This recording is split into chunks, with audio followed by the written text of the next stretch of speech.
Informo aos senhores conselheiros e conselheira substituta, conselheiro substituto, que Vossas Excelências também já tomaram conhecimento, através do memorando encaminhado pela coordenação do plenário, do problema que houve. Infelizmente, não temos pauta, apenas o processo do conselheiro Anselmo, que foi migrado da sessão passada para hoje.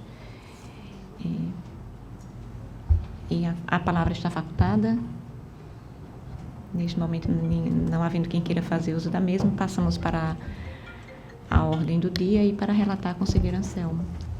Senhora Presidente, senhoras conselheiras, senhores conselheiros, ilustre membro do Ministério Público junto a esta Corte de Contas, Excelências, trago o processo adiado de número 1793 de 2007, prestação de contas, contas de governo, município de Quebrangulo, exercício financeiro de 2006. Os autos versam na prestação de contas do gestor do município de Quebrangulo, exercício de 2006, protocolado nesta Corte de Contas, através do ofício 26 de 2007, seguindo o rito estabelecido, os autos foram à diretoria competente, que através de relatório técnico do técnico de contas, Humberto Severino dos Santos, concluíra pela irregularidade das contas apresentadas, tendo em vista o não cumprimento do artigo 60, parágrafo 5º, do ato das disposições constitucionais transitórias, ADCT, combinado com o 7º da Lei 94, dos 4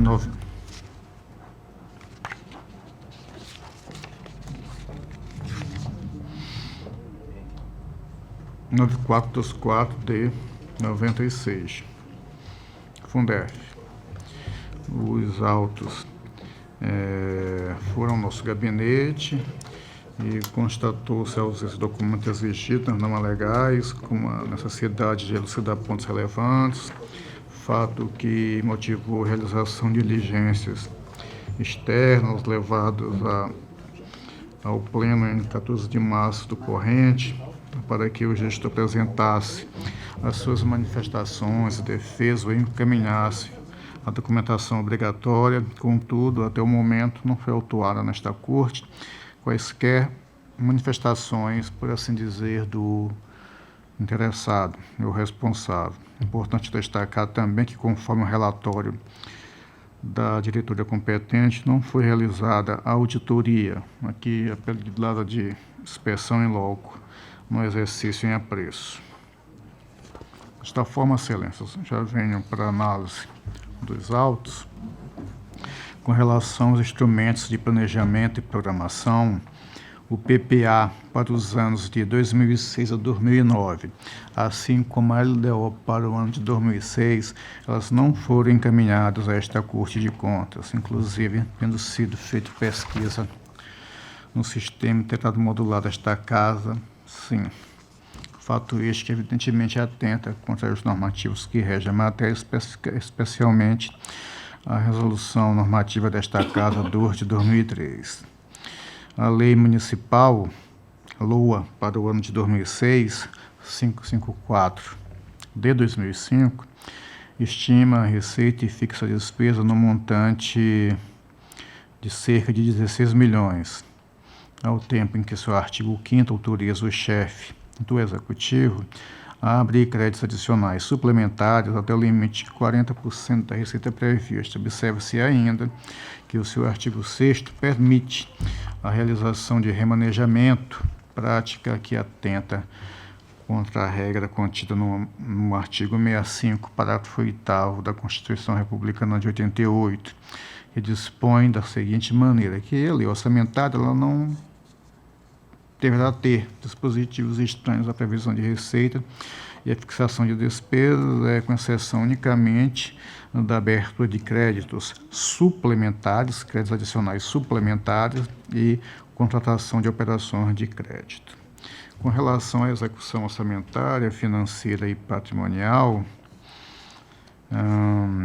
que foram abertos créditos adicionais do tipo suplementar, no percentual de 15,67%. Quanto à execução financeira aqui, verificamos os valores no total disponíveis para o ano seguinte, no valor de R$ 528.500, aqui arredondando, sendo em banco 528 mil e em caixa irrisório 318. Ainda assim, isso aqui descumpre, né, o normativo constitucional, que as receitas devem estar depositadas em instituição financeira oficial.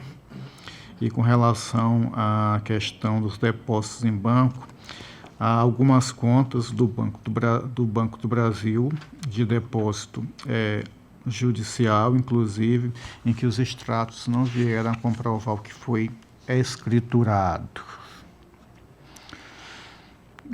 Com relação à questão do ativo, aqui também financeiro, há registro de realizável no valor de R$ 322 mil, sendo que 308 mil tem a ver com a União e 5 mil com o Estado e mais 8 mil e poucos reais de salário de família. Quanto a esses dois primeiros, tem nota explicativa, onde é afirmado corresponderem às transferências constitucionais da União, 308, e do Estado, R$ 5.600, considerados pelos entes transferidores como sendo da competência de 2006, consequentemente inscritas em restos a pagar desses entes que as transferem.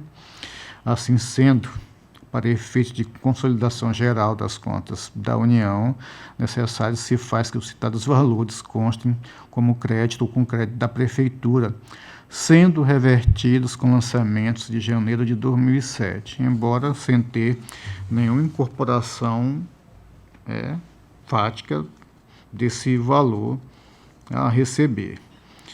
Que apesar da nota explicativa, o gestor não custou qualquer documento que comprovasse o recebimento de tais valores.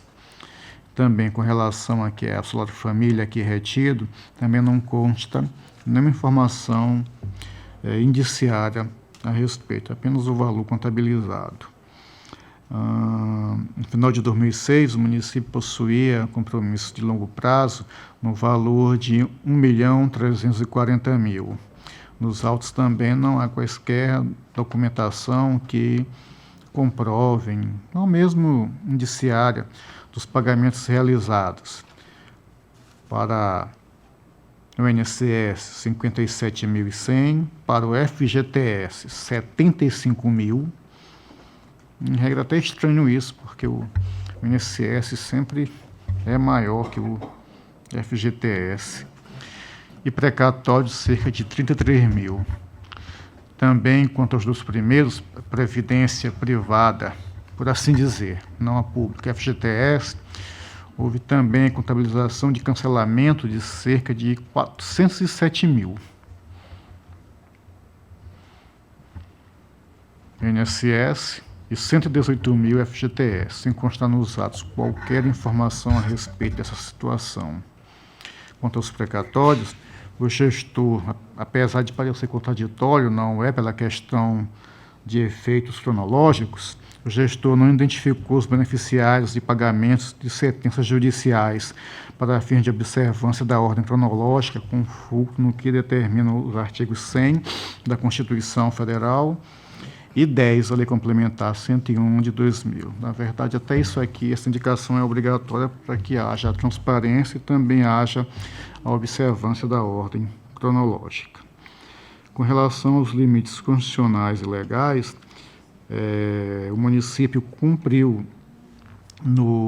para as despesas próprias com manutenção e desenvolvimento de ensino, o percentual de 26,63%. Com relação aos gastos com saúde, apesar do relatório técnico não ter se manifestado a respeito desse achado, pelos cálculos, o município só cumpre 13,03% São informações que são tiradas dos próprios demonstrativos acostados na prestação de contas. Com relação ao repasse do ODESM ao Poder Legislativo Municipal, nos autos não se encontra o valor, a base de cálculo, para que possamos fazer o cálculo correto. E então a gente fez o cálculo, o inverso, pegando pelas despesas da Câmara. Se realmente foi esse o valor, que essa aqui é uma mera suposição, foi esse o valor enviado a título do ODESM, o município ou o senhor prefeito não desobedeceu ao percentual constitucional, tendo repassado cerca de 7,08%. Com relação ao Fundef, também aqui houve um descumprimento, uma vez que o município só cumpriu dos 60%, apenas 54,15%. Com relação às despesas de pessoal do Executivo, montou em 52,23%, e do Legislativo, 2,10%. Isso aqui eu trago do Legislativo só como informação extra. Tendo em vista que o Poder Executivo ultrapassou o limite aqui prudencial, há que se observar os encaminhamentos previstos no parágrafo único do artigo 22 da LRF. Quanto aos instrumentos de transparência da gestão fiscal, verificamos que partes do que foi encaminhado do relatório de execução orçamentária e também do RGF, eles estão divergentes dos registrados na prestação de contas, porque, pois, a rigor, deveriam refletir ao menos os mesmos valores, mas não é o que acontece.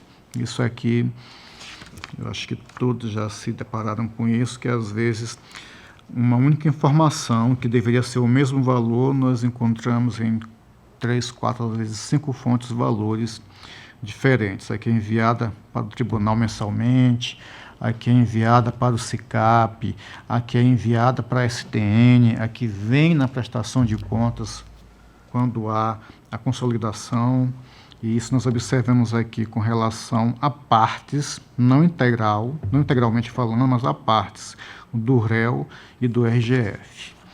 Quanto ao sistema de controle interno, tendo em vista a obrigação constitucional, também não foi remetida a manifestação deste órgão. Excelências, aqui trago algumas recomendações que devem ser aqui observadas e tomadas como medidas profiláticas, inclusive, quanto do encaminhamento da prestação de contas, que esta prestação de contas obedeça às exigências como um todo, às previstas na Carta Magna, na Constituição Estadual, na Lei de Orçamentos, na própria Lei de Responsabilidade Fiscal, assim como também as questões relativas especificamente à Resolução Normativa 2 de 2003, quanto e quando deve ser enviado ao Tribunal de Contas.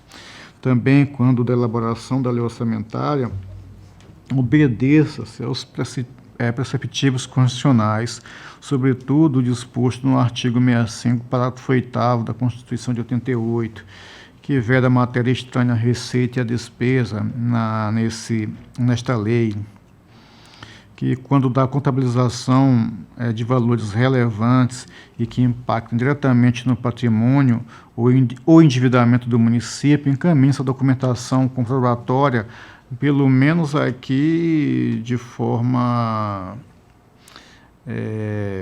indiciária ou apenas amostral, para que possamos ter uma ideia que, de fato, isso veio a existir. Quando a elaboração das peças contábeis, aqui em regra do balanço geral e fiscais, REL e RGF, que os anexos sejam consistentes, as informações apresentadas nesses demonstrativos reflitam, de fato, contabilizado na prestação de contas, de forma a zelar pela precisão e clareza das informações contábeis, principalmente por serem instrumentos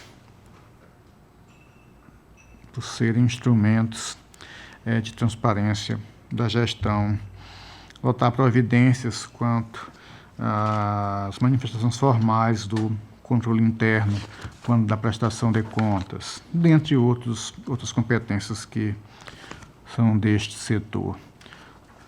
Excelência, tendo em vista aqui que eu falei, especialmente o não cumprimento do limite mínimo constitucional de saúde e também do Fundef, eu trago o voto no sentido de que o tribunal, entendendo como entendeu o relator, ofereça parecer indicando ao órgão julgador que, quando da análise da deliberação, o faça pela reprovação e rejeição das contas do gestor de 2006, das contas de 2006, do município de Quebrangulo. Evidenciar ao Poder Legislativo Municipal as recomendações do item 28, letras A E, no intuito de buscar corrigir as faltas apontadas, que podem ser verificadas em futuras prestações de contas, auditorias e inspeções in loco, e provavelmente poderá impactar negativamente na apreciação da sua gestão, e que devem ser também comunicados ao gestor atual. Solicitar a Câmara de Vereadores, com base no artigo 160 regimental, que, quando da deliberação, nos remeta o resultado com os documentos técnicos exigidos.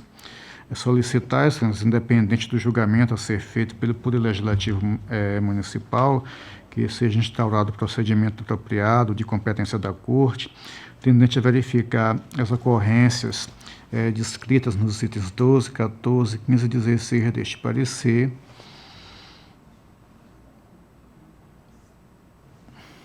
instaurar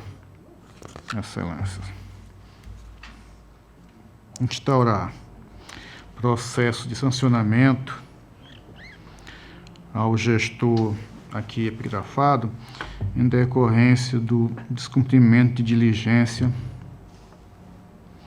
apontada no item 3 deste parecer, com fundamento nos artigos 45 e 48 quarto da Lei 5.604 e nos artigos 203 e 207 quarto do Regimento Interno, além da graduação prevista na Resolução Normativa número 1 de 2003.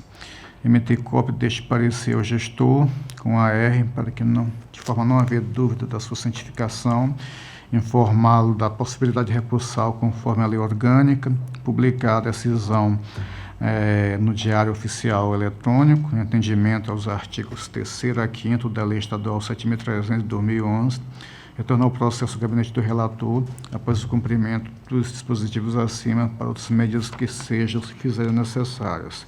É como voto, senhora presidente. Com a palavra o Ministério Público.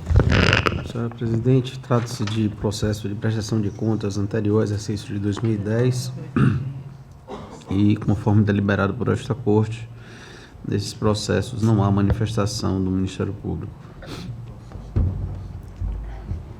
Em discussão o processo. Em votação. Conselheiro Otávio. O relator. Conselheiro Fernando, perdão. Conselheiro Fernando.